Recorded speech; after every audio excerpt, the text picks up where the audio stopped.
দেশের ৭ জেলায় সড়ক দুর্ঘটনায় ২৭ জন মারা গেছেন।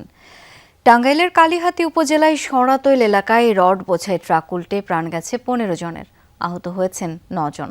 নিহতরা সবাই শ্রমজীবী মানুষ। ঈদে কম খরচে বাড়ি ফিরতে ট্রাকে করে রওনা হন তারা। নিহতদের ১১ জনের বাড়ি নওগাঁয়। মর্মান্তিক এই ঘটনায় থামছেই না স্বজনদের আহাজারি।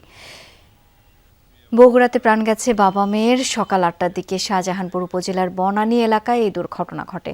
ফায়ার সার্ভিস কর্মকর্তা জানান, রংপুরে কর্মরত আনিসুর রহমান, তার স্ত্রী আয়েশা বেগম এবং ২ বছর বয়সী মেয়েকে নিয়ে ঈদের ছুটিতে মোটরসাইকেলে পাবনায় যাচ্ছিলেন।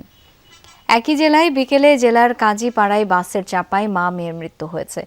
এদিকে গোপালগঞ্জ সদরে বাস, মাইক্রোবাস, প্রাইভেট কারে ত্রিমুখী সংঘর্ষে মারা গেছেন একজন, আহত হয়েছেন ৫ জন। এছাড়া টাঙ্গাইল ও ঝালকাঠিতে সড়ক দুর্ঘটনায় প্রাণ গেছে আরও ২ জনের।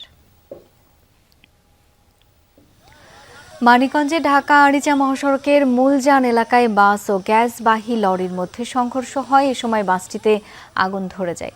দ্রুত বাসটিতে থাকা যাত্রীরা নেমে পড়ায় হতাহতের ঘটনা ঘটেনি। পরে ফায়ার সার্ভিস খবর পেয়ে আগুন নিয়ন্ত্রণে আনে। এদিকে দুর্ঘটনার কারণে ঢাকা আরিচা মহাসড়কে যানজটের সৃষ্টি হয়। পরে ক্ষতিগ্রস্ত গাড়িগুলো সরিয়ে নিলে স্বাভাবিক হয় চলাচল।